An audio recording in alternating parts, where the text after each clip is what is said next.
अस्सलाम वालेकुम व्यूअर्स।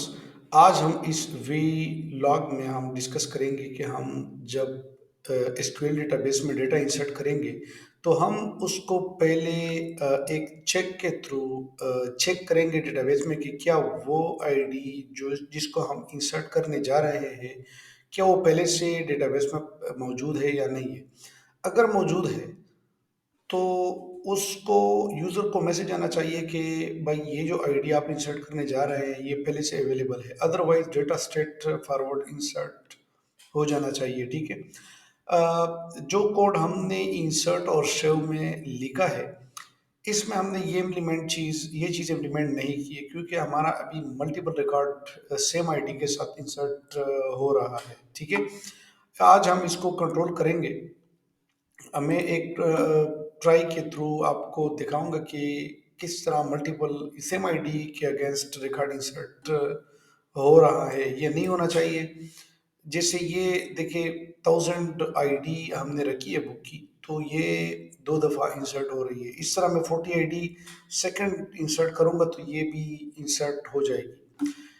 लेकिन आज हम जो कोड इम्प्लीमेंट करेंगे उसके बाद ये अवॉइड हो जाएगी, ये इंसर्ट नहीं हो जाएगी। ठीक है, नहीं होगी।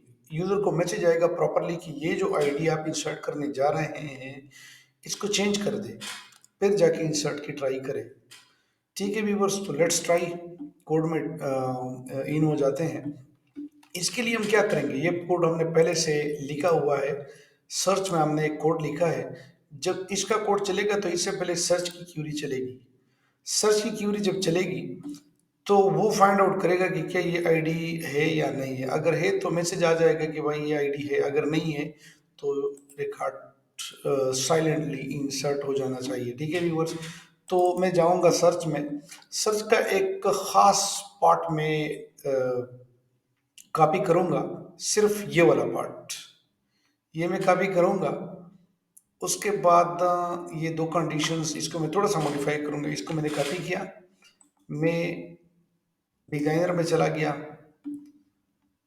इंसर्ट और सेव डबल क्लिक में चला गया। ठीक है, डबल क्लिक करके चला गया इसमें। ये कोड इसको हमने नहीं छेड़ना, ये हमने फाइन तरीके से लिखा हुआ है, इसको रहने देंगे। ये जो कोड है ये स्ट्रेट फॉरवर्ड, अब ये जाके डेटा इंसर्ट हो रहा है। ठीक है, इससे ये हमारा अगर रिकॉर्ड अगर आईडी एग्जिस्ट नहीं कर रही तो एल्स में ये चल जाना चाहिए। ठीक है व्यूवर्स, अदरवाइज मैसेज आना चाहिए कि आपका रिकॉर्ड पहले से मौजूद है। तो मैं यहाँ पर एंटर करूँगा, यहाँ पर मैंने ये कोड जो मेरा कोड है वो मैंने पेस्ट कर दिया। एल्स में select from book table where, ये आईडी जो टेक्स्ट बॉक्स में है। ठीक है व्यूअर्स, सर्च की क्यूरी चली चली गई। अब यहाँ पर मैं अ, ये जो मेरा रिकॉर्ड है ये मुझे नहीं चाहिए। ठीक है,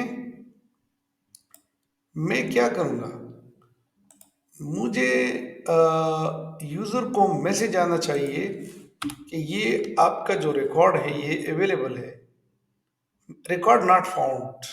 अब देखिए, अगर नॉट फाउंड है इसको मैं डिलीट करूँगा। ये जो मेरा एग्जिस्टिंग कोड था इंसर्ट वाला, इसको मैं कट करूंगा, मैं इसमें इसको पेस्ट करूंगा। ठीक है व्यूअर्स, उम्मीद है आप लोग साथ साथ समझ भी रहे हैं। कोड को समझना बहुत ज़रूरी है। इसमें ये भी मैं डिटेल में एक एक लाइन इसलिए एक्सप्लेन नहीं कर रहा क्योंकि ये हमने बड़े बहुत क्लियरली वाज़े तौर पर हमने जो हमारी रिसेंट वीडियोस है उसमें आपको प्लेलिस्ट में जाना पड़ेगा। फेसबुक पर भी है और साथ साथ यूट्यूब चैनल भी है, दोनों पर है। इनकोडिटिकल कंटेंट्स के नाम से दोनों फेसबुक और यूट्यूब दोनों में आप लोग ये प्लेलिस्ट चेक कर सकते हैं। इसमें ये हमने हर एक फंक्शन को डिटेल में डिस्कस किया हुआ है। ठीक है, एक चेक को जिसको हमने पहले से डिस्कस किया हुआ है यहाँ पर जस्ट हमने इम्प्लीमेंट किया है। तो ये जो हमारा कोड है ये हमने सर्च किया, एडेप्टर की क्यूरी लग गई, डेटा सेट क्रिएट हुआ, डेटा फिल भी हुआ डेटा सेट में। अब देखिए ये भी मुझे नहीं चाहिए, ये मैं डिलीट करूंगा यहाँ से। यहाँ पर मुझे ये स्टेटमेंट भी नहीं चाहिए, ठीक है। मुझे जस्ट ये जो टेक्स्ट बॉक्स की आईडी है ना, ये भी मुझे नहीं चाहिए। मुझे सिर्फ और सिर्फ ये चीज चाहिए कि यूजर को ये मैसेज बॉक्स डिस्प्ले हो कि भाई आपका ये जो डेटा है ये अवेलेबल है। Message message box dot show. ठीक है, मैं क्या करूंगा,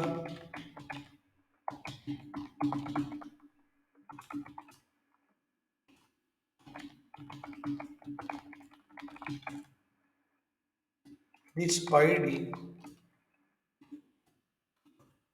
प्लस ये जो टेक्स्ट बॉक्स में वही आईडी होगी जिस जो जो यूजर को जो डेटाबेस में कंपाइलर को मिल गई है, ठीक है। तो ये आईडी यूजर को डिस्प्ले हो जाएगी कि भाई ये आप इंसर्ट कर रहे हैं, ये पहले से अवेलेबल है।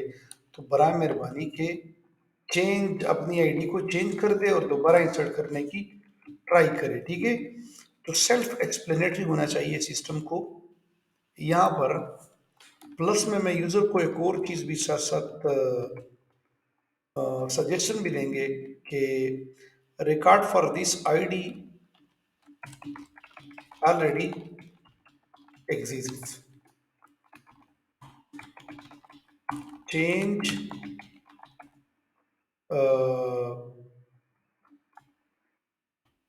Change book ID and try again, ठीक है व्यूअर्स। तो ये हमारा कोड अब क्या करेगा, इसको मैं थोड़ा सा मैं एक्सप्लेन कर दूं। जब यूजर इसके ऊपर ये चीजें जब फिल करेगा, तो जब इंसर्ट के बटन को प्रेस करेगा तो इंसर्ट का पुराना कोड पहले चलेगा कि जिसमें कौन सी आईडी नॉट नल होनी चाहिए, डेटा कहाँ कहाँ पे मस्ट है। तो ये चीजें तो चली सेल्फ एक्सप्लेनेटरी है, ठीक है।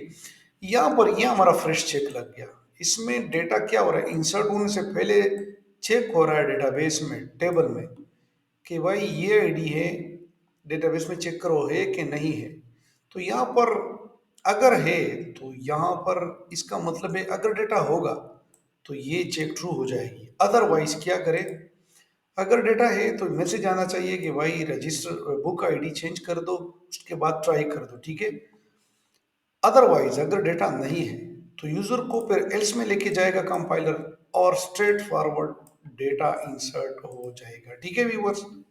इसको मैंने सेव किया, लेट्स रन इट। रन करते हैं, देखते हैं कि क्या इसका क्या इफेक्ट है, ठीक है। उम्मीद है ये चल जाएगा, इसमें कोई इशू नहीं होगी क्योंकि इसमें कोई लॉजिक कितनी बड़ी नहीं है। हाँ, ये सेंसिटिव हो के आपने करना है। मिस्टेक फिर आपको ढूंढने पड़ेंगे, इसमें मिस्टेक नहीं होगा इंशाल्लाह। अच्छा, अब देखें, ये आईडी फाइंड है, हमें पता है 2 दफा एंटर्ड है। अब मैं दोबारा इसको ट्राई करूंगा इंसर्ट। ये देखिए viewers, that's it, good job. ये रिकॉर्ड, ये देखिए वही मैसेज डिस्प्ले किया, रिकॉर्ड फॉर दिस आईडी, ये आईडी आ गई। यूजर को पता भी चल जाए कि भाई ये जो आईडी है ना, ये मुझे चेंज करनी चाहिए अगर मैं कोई और रिकॉर्ड इंसर्ट करना चाहता हूँ। Change book ID and try again, okay. मैं दोबारा करूंगा तो फिर नहीं होगा। अच्छा, ये वाली भी नहीं होगी क्योंकि ये ऑलरेडी प्रेजेंट है। तो मैं क्या करूंगा, इसमें से एक को मैं डिलीट कर देना चाहिए मुझे, क्योंकि फ्रॉम द डेटाबेस, ठीक है। अच्छा, ये आ गया। मैं अभी एक और आईडी इंसर्ट करूंगा 40। 40 चेक करते हैं, ये अब नहीं करेगा। 41 करूंगा, जैसे मुझे एक्सप्लेन कर रहा है कि भाई सजेशन दे रहा है कि इसको चेंज कर दो, फिर ये जो चीज़ें अगर चेंज करना चाहते हो, अदरवाइज बुक्स डिफरेंट भी हो सकती है, तो आप ये चेंज करके सेव कर दे। तो दैट्स इट व्यूअर्स, ये हमने बेहतरीन तरीके से इम्प्लीमेंट कर दिया। उम्मीद है आप लोगों को प्रोग्रामिंग की समझ क्लियर वाज़ेह तरीके से समझ आ रही है। और ये भी उम्मीद की जाती है आपसे कि आप साथ साथ इम्प्लीमेंट भी कर रहे हैं। पेज को लाइक और सब्सक्राइब करना मत भूलिए। Thank you.